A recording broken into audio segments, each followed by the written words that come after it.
WA 517, do you want to report a UFO? Over. Negative. We don't want to report.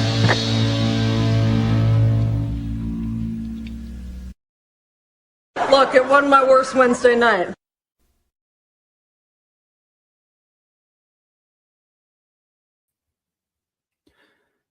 Hello, welcome to another edition of Anomaly Now. I'm your host, Smiles Lewis. This is the mostly weekly, very rarely live news and media roundup show for the 501c3 nonprofit Scientific Anomaly Institute, aka the Anomaly Archives. Greetings, welcome. Thank you for joining us, whether you're watching this quote unquote live or Memorex or the video version or listening to the audio only version.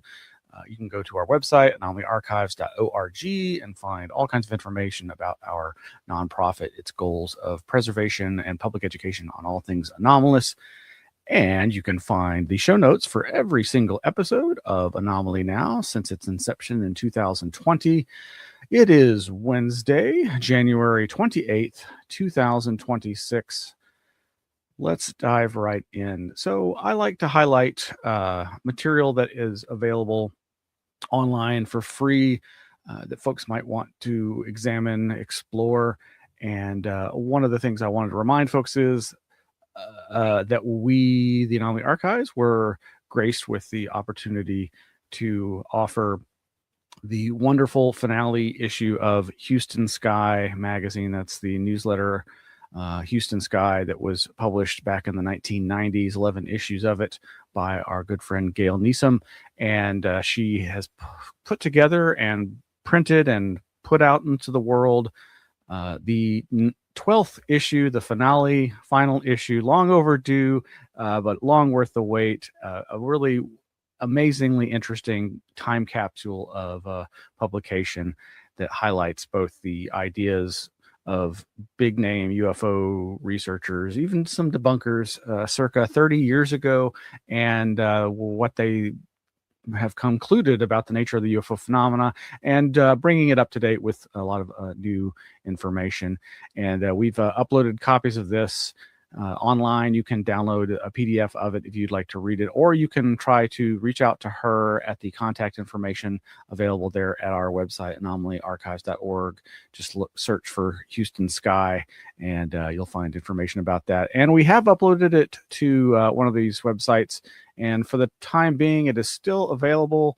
That is the issuu.com website, where you can wonderfully, you can tab through it and experience the full 2-page layout, style, and design that Gail created for her readers. And it's I enjoy reading PDFs online through this mechanism, and you can zoom in and move around and take a look at that information that's out there. And we were honored to be featured in some of the material there. So check that out over at anomalyarchives.org. Let's see. Some other great new online publications that are available for free include the SSE, the Society for Scientific Exploration's new journal, the JSE. Oh, actually, well, the JSE is not for free. That is a paid subscription publication. But you can check out, where's that? The Explorer. This is their monthly online free newsletter publication, and there's a number of interesting articles. I think I mentioned this in the last show a week or so ago. But also now online is the parapsychology organization mindfieldbulletin.org. That's mindfieldbulletin.org. And their issue 17, Dark Tourism and Legend Tripping, is now available. Legend tripping being a way to describe, exploring folklore and myth and the stories of place. Just how all these different locations around the United States, North America, and the world have sometimes embraced, often for commerce, economic reasons, the local folklore, whether it be cryptids, monsters, or classic UFO cases. It is a good way for local or local communities to try and, get a little back. Since so many of us are really interested in this and love, swag, whether it's a Mothman t-shirt or some other cryptid plushy stuffed animal or stickers and that sort of thing. It can all be in good fun. Though who knows what the town of Roswell would do once they discovered the real truth about what may or may not have happened there so many decades ago. But yeah, you can go get this 17th issue of Mindfield Bulletin over at mindfieldbulletin.org. Also, now available after a long wait is Saucers, Spooks, and Kooks, the documentary, produced with our good friend Adam Gorightly from his book of the same title. Would highly encourage folks to go check this out. It is available at Saucers, Spooks, and Kooks.vhx.tv. Basically, it's a Vimeo site, and you can rent or buy this documentary and watch it online. It was just released this past week, and boy, I'm so glad that I sat down and watched it. So much great information. Such a crazy tangled web was weaved by these spiders. And by the spiders, I mean the Mirage Men, the disinfo, misinfo artists, such as they are, that seem to have so polluted the American zeitgeist, the American culture and global culture with these myths of underground bases, alien bases, hybrids, bodies in vats, cattle mutilations, alien abduction, the whole gamut.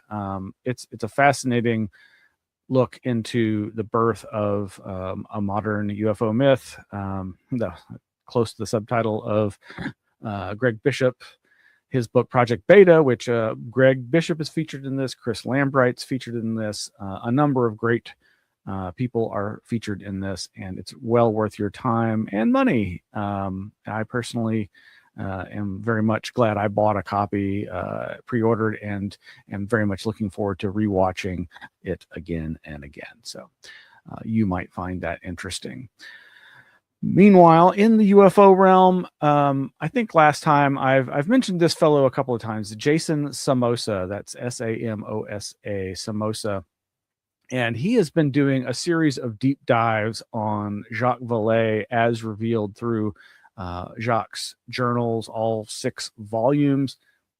And I must say, I'm really enjoying Jason's exploration of Jacques' work and his deep dives into trying to suss out what Vallée really is revealing in all of these books, and cross-referencing with other material. I have noticed occasionally he gets some very small details wrong, but the things I'm thinking of are actually understandable in terms of a couple of different military people that have almost identical names. But in this episode put out on the 24th, titled "The CIA Puppet Master Playing Both Sides of the UFO PSYOP, Vallée Was Right," he goes into a lot of information, and it is a deep dive on Ron Pandolfi, the alleged longtime head of the CIA's Weird Desk, who Jason and others are more or less sussing out as possibly the quote-unquote CIA puppet master playing both sides of the UFO PSYOP. Again, a lot of details revealed from Jacques Vallée's Forbidden Science journals, volumes 1 through 6, particularly volumes 5 and 6, but also going as far back as 3, I think, in this episode. Of course, he has a Patreon, but he ultimately makes all this material available on his YouTube channel. That's where this is, and yeah, you can go check that out. This particular one's just under an hour long, but there are a couple of others that are shorter and longer, and definitely worth your time. So you may want to go check that out. Now, notice the title of that. The CIA puppet master playing both sides of the UFO PSYOP. Yeah, so that's what I noticed over at the International Business Times. That's ibtimes.co.uk. I've been seeing a lot of material on UFOs, UAP, coming out of this strange newsletter, this digital newspaper, ibtimes.co.uk, International Business Times UK.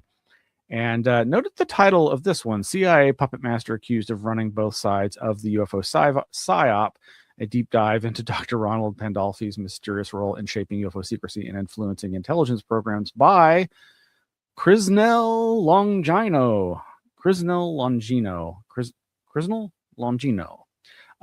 Dated January 26th, a couple of days after Jason put out his video. And basically, it's a rehash of that material, in a long form, a short, in a print form, such as it is, a digital online form, a textual form. So now, and I don't see, do you see any link to this person's material? Does it say Jason anywhere in here? No, Jason, no samosa. That's interesting. So no citation. Sources tracing his career. Yeah. Okay. Well, let's move on. But that article's there, an article version of the previously mentioned material, and yeah. So what else we got? Oh, we've got this one over at Substack.com. This is the Substack of what's his name, Jeffrey Cruikshank. Sorry if I'm mispronouncing your name, Jeffrey. This is dated January 25th. U.S. Joint Chiefs of Staff Emergency War Plan, quote unquote, majestic for a war starting July 1st, 1952. PSYOPs, unconventional warfare, and deception operations that line up with the quote unquote burned memo directives of 1961.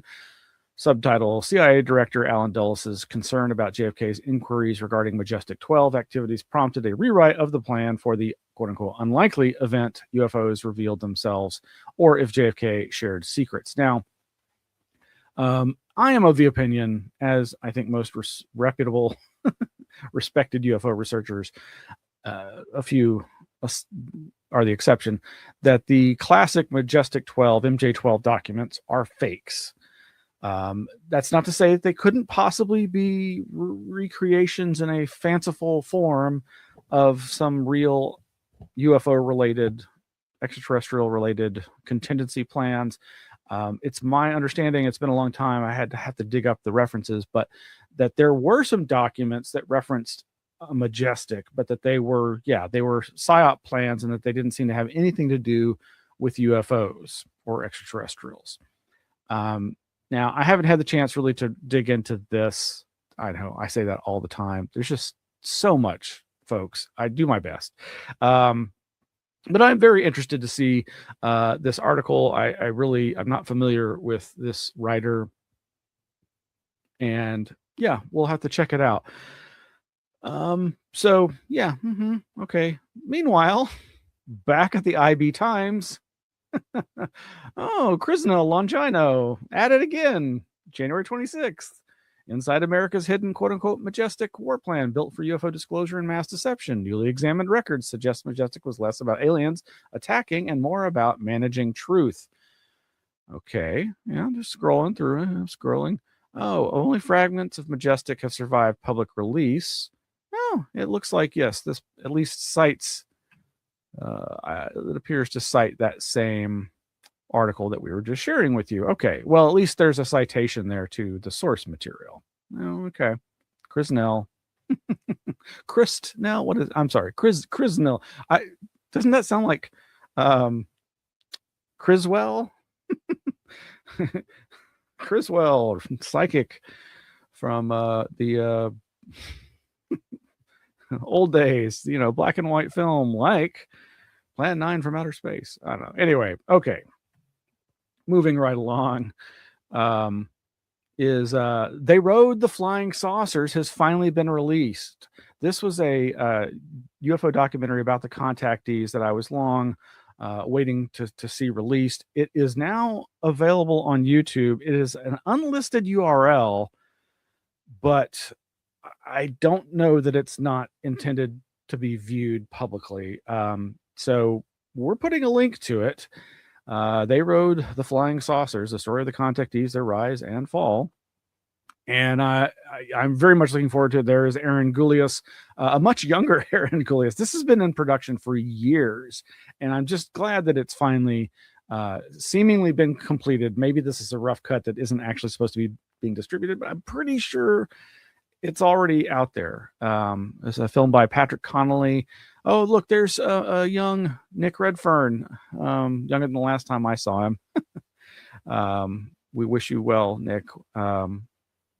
Anyway, yes, this is an hour and 40 minutes. You'll definitely want to go check it out. It looks like it's in about 6 parts. Part 1, They Come in Peace. The 3 Georges, Georgia Dempsey, George Hunt Williamson, and George, I forget the other one. Part 2, Religious Beatniks. Part 3, Lasting Impressions. Part 4, Serious People. Part 5, A Darker Turn. And Part 6, The Coming of a New Age. So very much looking forward to watching this. Oh, yep, and there's Greg. Greg Bishop is in this as well. Yeah, this should be a lot of fun. Can't wait to watch this. It might not stay up, or it might be made private soon, so better go watch it as soon as you can. And then over at what site is this? Yes, AboveTheNormNews.com. We have this article, Did Scientists Just Uncover a Hidden UFO Detection System, by David Freeman, dated January 23rd. And this is an interesting report on efforts to track objects entering Earth's atmosphere through seismic data. The researchers behind the work were not military insiders. So, yeah, this article starts, there's a part of the UFO story that almost no one ever bothers to examine. People argue over cockpit videos. They parse muffled radio calls. They cling to radar screenshots with more noise than signal. Every debate circles the same question. How do you track something the government will not talk about? The answer has been sitting under our feet. Excuse me. The Earth is a sensor. It listens to everything that moves through the atmosphere at high speed. It always has. A new scientific paper has finally shown the public how to read those signals.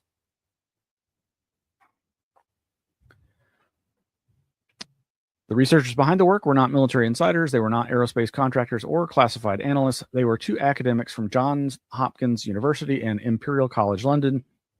They used nothing but public seismic data, the same earthquake logs anyone can download. They ran an analysis on the April 2024 reentry of the Shenzhou 15 orbital module, a large spacecraft that fell back to Earth over California. The result changed the conversation entirely. What they published was not a study on debris. It was a blueprint for tracking fast objects that enter the atmosphere, no matter their origin. Now, of course, the thing that I keep thinking is, well, you know, so many UFO reports have these unbelievable, speeds and accelerations and sharp, impossible turns, most of which, if these were some kind of conventional aircraft, would create sonic booms. And so any explanation for the origins of these sightings has to account for that.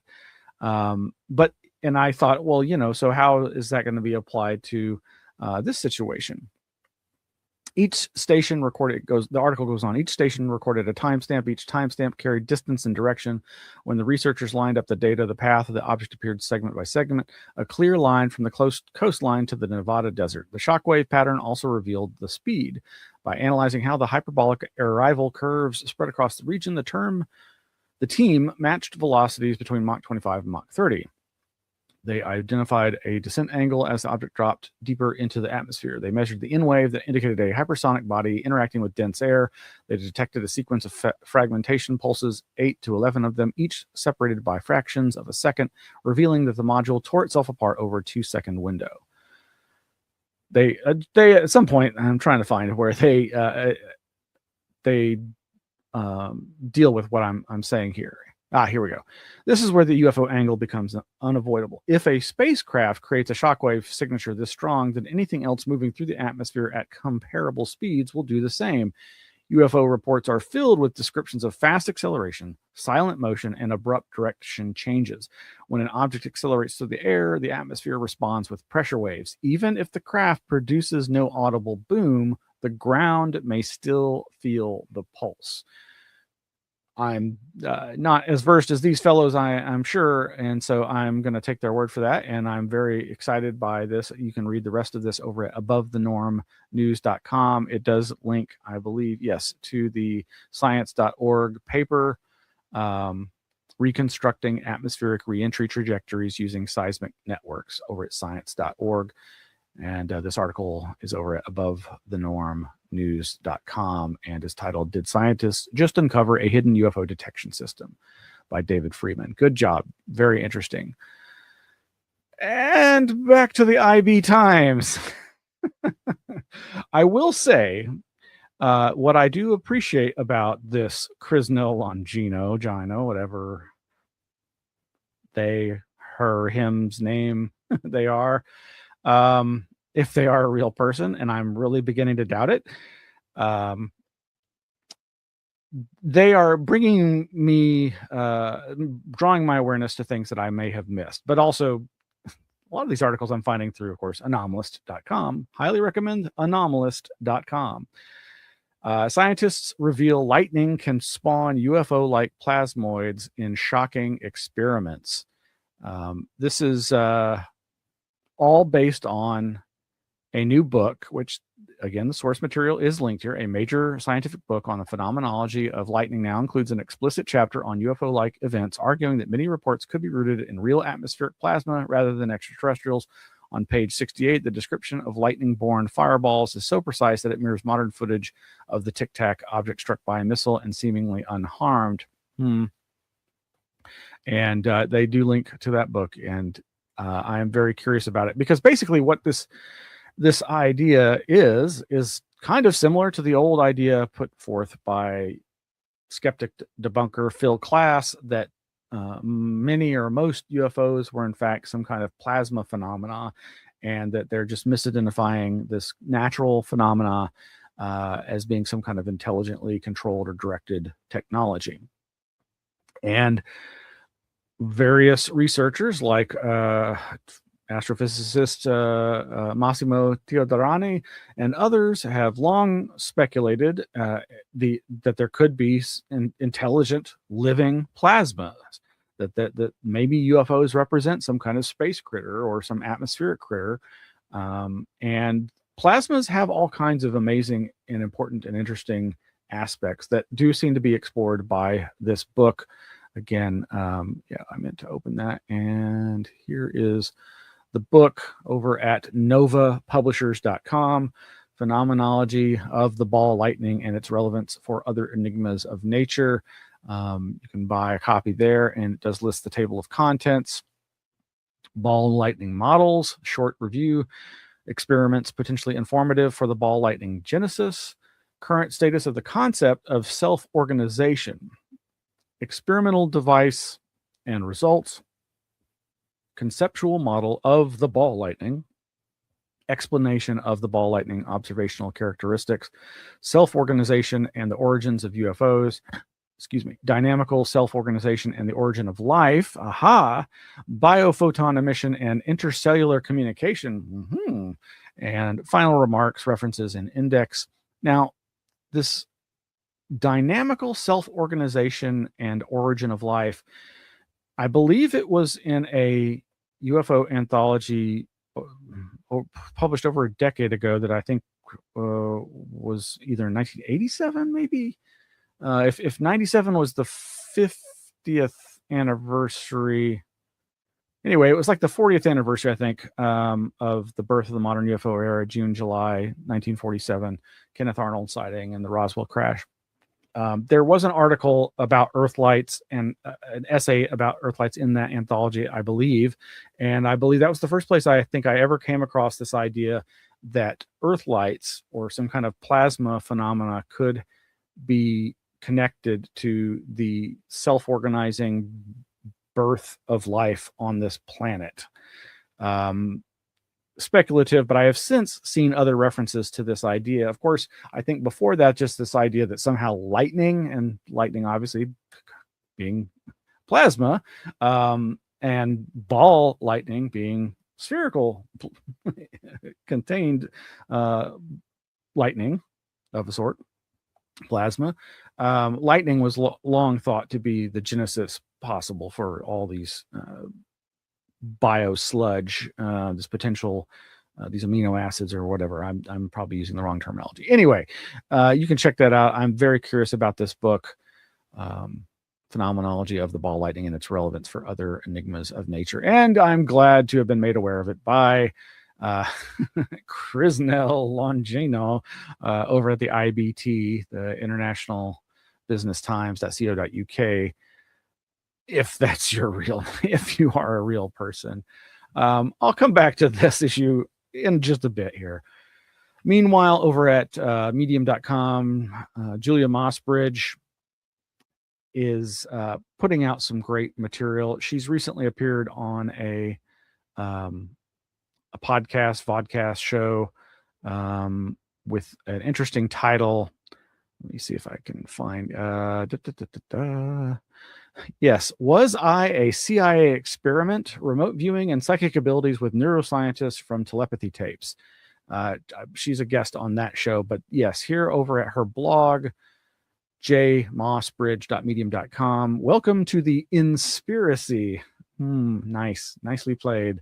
There is a collection of her articles on Soargate, SOAR. Now, I think we've commented, and there's been lots of online chatter for years, but it's really intensified in the last couple of years. This idea that there were all these different special education programs in various elementary schools and high schools, or maybe at least middle schools and elementary schools, that people now suspect may have been some kind of extension of the CIA's MK Ultra programs and trying to look for psychically gifted children, or possibly just gifted children that were just, potential geniuses that would be great recruits into the three-letter agency milieu. But yes, over at her website, Julia Mossbridge writes, I wrote a short but apparently impactful book that's half experiential science, techno, love, mysticism, and half disclosure about my experience in a gifted education class in the early 80s in Libertyville, Illinois, called SOAR, S-O-A-R. SOAR was apparently an unconsented experiment, screening, training process for certain smart and creative children, and it seems to share some characteristics with later versions of gifted education in public schools, like GATE, TAG, and LEAP. On Mayim Bialik's breakdown, I talked for the first time to a large audience about the dread I felt in mysterious quote-unquote counseling sessions, as well as the memory loss related to the dread, the weird hearing tests that weren't hearing tests, the pink, chalky, viscous drink that may be related to the forgetting. And it turns out some of these experiences resonated with readers who gave me permission to share their experiences here. So this is her archive of material on that. I am so intrigued by this because I feel like there's been a lot of just people telling their stories and lots of speculation and very little trying to, do some digging and see what can be proven about any of these stories. I doubt that these are made up by most of these people. There could be misrememberings, but just what little I've teased you with there that she wrote at the beginning of this archive has me intrigued. So welcome to the Inspiracy indeed. Keeping with the mind control conspiracy angle, over at Hidden Histories, that's Jeffrey Kay's website blog over at Substack. The 39 intercepts. The NSA should have evidence that would prove the U.S. Air Force bombed North Korea and China with biological weapons during the Korean War. Now, why do I mention this in the context of mind control? Well, because this is the origins of sorts of the modern brainwashing of America about the nature of brainwashing. My quick elevator speech version of this is that, to the best of my knowledge, you may recall that there were some American soldiers who were captured by the North Koreans during the Korean conflict, Korean War, who appeared on American television clearly under duress and having probably been tortured and or sleep deprived and God knows what else, who were claiming that, yes, the Americans had used biological weapons against the Koreans and others in the region. And we later learn, or are told by the American government military apparatus, that these men had been brainwashed by these Eastern powers, these Chinese and Korean military and government influencers, to lie about this claim that we had bombed and used biological weapons. I would say that the evidence points to all sides doing this. But whatever the truth, this particular researcher, Jeffrey Kay, is trying to use FOIA and Freedom of Information Act requests to get these documents. And he seems to have found information that indicates that, yes, these documents are available. The proof is there, but it is not being released.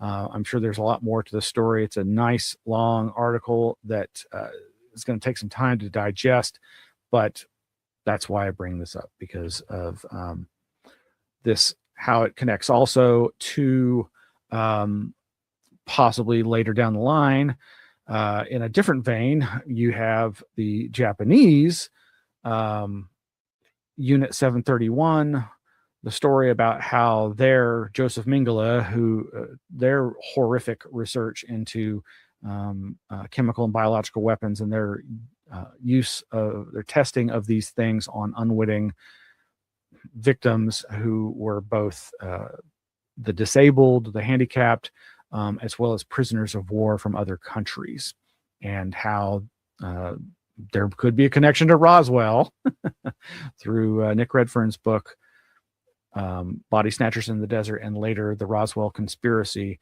that indicate that what really went down in Roswell and has been covered up in various ways, including calling it a cover up of a crashed extraterrestrial interdimensional flying saucer, whatever, that it somehow connects to the United States importation of those Japanese scientists as a kind of East Coast version of the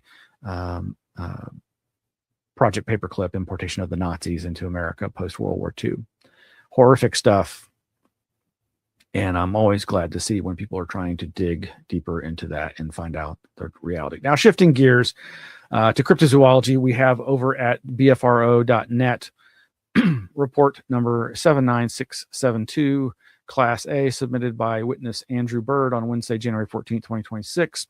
And this basically involves the claim of a person who was a Marine doing exercises at the base there in Quantico, Virginia, years ago. And this has now gotten some bigger reportage on I believe a sports website. We'll put the link in the show notes, but this basically says date unknown, month July, season summer, county Stafford County in Virginia. This incident occurred on Marine Corps Base, Quantico, Virginia, in a restricted military training area near the MOUT, Military Operations in Urban Terrain Training Town. The patrol originated from the MOUT town at approximately, I guess that's longitude, latitude. This is the location where we initially experienced the compass disorientation anomaly while attempting to navigate out of the area at night. Interesting. After realizing we had somehow looped back to our starting area, we cut a new azimuth and moved toward a different pickup location. The encounter with the creature occurred approximately 15 to 20 minutes later in a wooded area near, and then it gives again coordinates, The actual sighting location would be within approximately 200 yards of the second coordinate in dense woods. Both locations are inside a controlled military training area with restricted access, not open to the public. You may not go there without official permission and escort. I am providing these coordinates for research and documentation purposes. Nearest town, Quantico, Virginia. Nearest road, dirt road, 200 yards. Highway. Oh, it doesn't list the actual distance. What was observed? In the summer of 2005, I was stationed at Marine Corps Base, Quantico, Virginia, working as part of the opposing force OPFOR for the basic school infantry officers course. I was there over 3 years. During one of the multi-week field training exercises in the Mount Town training area, myself and 2 other Marines were instructed to leave the town at night and move on foot through the woods to link up with a vehicle at a designated pickup point approximately 500 to 700 meters away. The area was considered an active training area with students operating and using blank ammunition. Because of this, we were moving quietly with flashlights off. There was little to no moonlight, and none of us had night vision devices. All 3 of us were non-commissioned officers with several years of training and experience, and we had operated in these woods many times before. Let's see.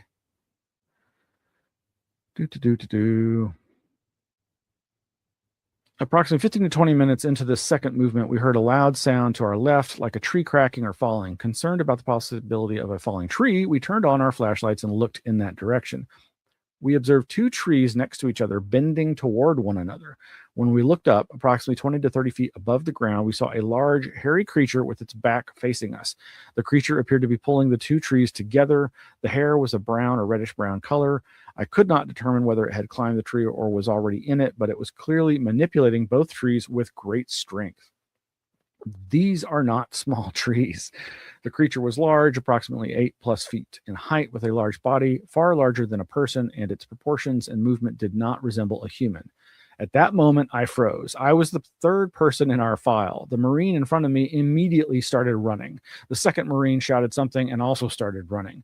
I turned my flashlight off because we were still in the training area and began running after them. As we ran, we heard a very heavy thud and then fast-moving pursuit behind us.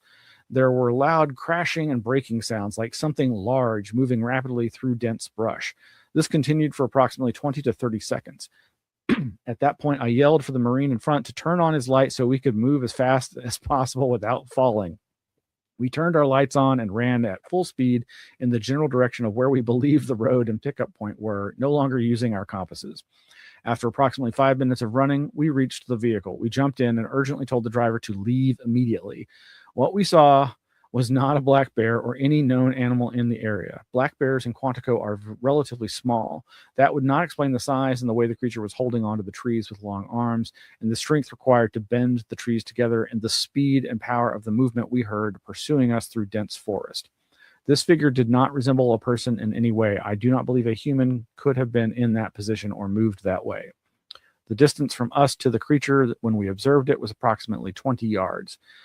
The event has stayed with me for 20 years. I have never encountered anything before or since that explains what we saw that night. Interesting.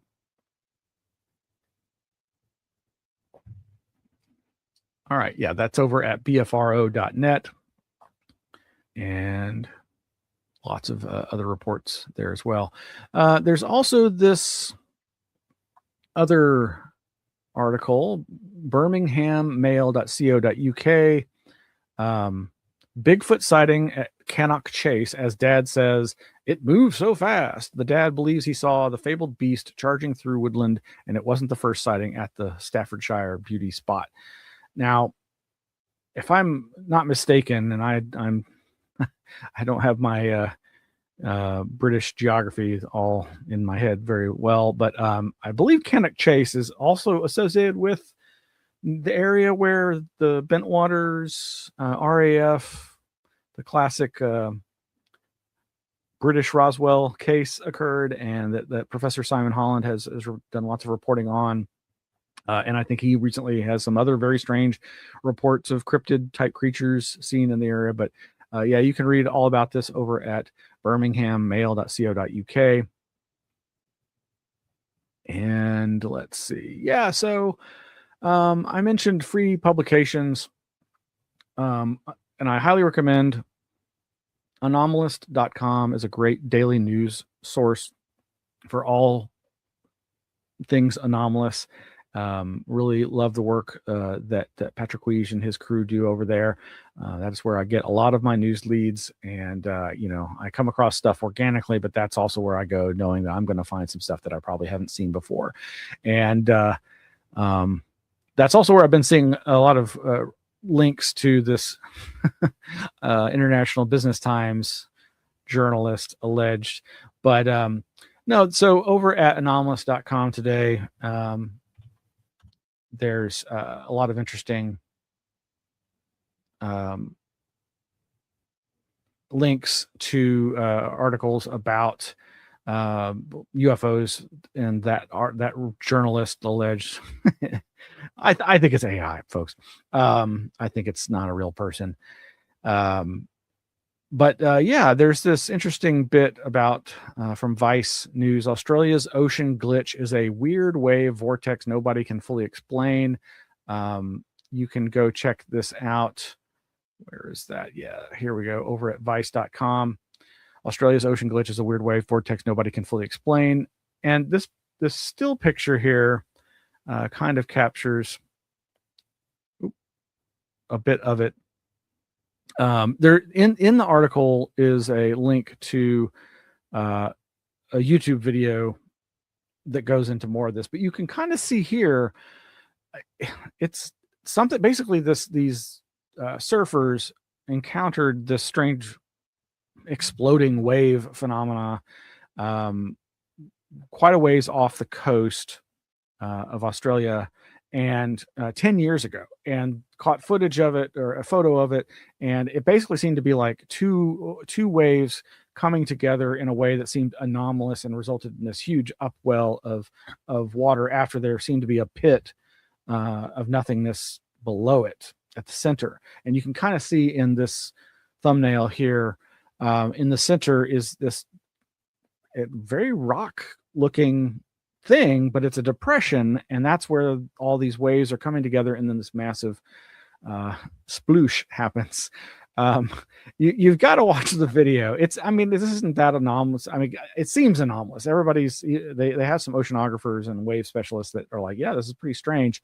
But there is a video you can watch of it that is this linked video there on YouTube. But what it really seems like is it's quite a ways off the coast. It does seem to be associated with some kind of reef, which of course there's famous reefs there. And in the shots, you can see nearby are some, I guess you would call them islands, some rock outcroppings. And this is happening nearby to those. And so what you seem to see in this footage is they have a drone shooting it from above. So 10 years later, they've gone back to where they thought this occurred, and they've gotten actual good drone footage of it. And it appears that like the water starts separating, and you can kind of see the top of a submerged rocky outcropping, and where 2 or 3 or 4 waves all seem to come together simultaneously, and that vacancy of water is replaced by a massive upwelling of huge proportions, like 40-50 meters, I think, up into the air, higher than the drone, allegedly. Anyway, it's fun. It's interesting. There is a reference in the video to the possibility, and it may be in the article as well, to the possibility of this having connections to the Bermuda Triangle and the phenomena of something sucking down ships. But yeah, you can find out more about this over at vice.com. Australia's ocean glitch is a weird wave vortex nobody can fully explain. This is actually from last month, but hey, it's just January, folks. Lastly, we have over at phys.org, that's physics website.org, Austrian cow shows first case of flexible multi-purpose tool use in cattle. This is just too cute to not share. This cow named Veronica has apparently been photographed, unless this is AI slop. I don't think so. I'm hoping this has been vetted and is real. But This cow apparently uses a stick or broom handle to scratch itself, thus tool use by an animal that, I think cattle are smarter than we think. We often mischaracterize them as being stupid or at least slow-witted, but yeah, this is a very cute story, and if verified, that's pretty awesome to see tool use in such an animal. But all right, well, that's going to be it for tonight's show. Today's show. This has been the January 28th, 2026 Anomaly Now from the Anomaly Archives here in Austin, Texas. I'm your host, Miles Lewis. Thank you for joining us. Oh, yes, you can go to our website, anomalyarchives.org. We have a P.O. box. We've got a phone number. We've got email. You can reach out to us if you have any questions or comments. Please like and subscribe. Hit the notification bell. All that stuff really does help. We do have coming up this coming Saturday morning is Susan Demeter presenting Through a Magical Lens,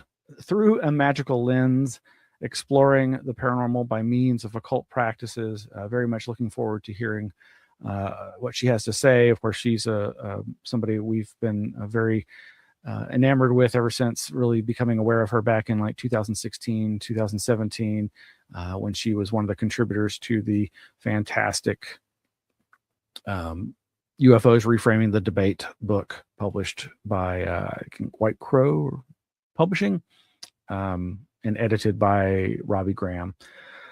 All right, that's going to be it. Thank you for joining us. Have a great day, good weekend, and we'll see you at Susan's presentation on Saturday morning. That's 10 a.m. Central Standard Time. She's on the other side of the world in Italy, so we wanted to make it easier for her. So hope you'll join us for that live presentation. Take care. Goodbye.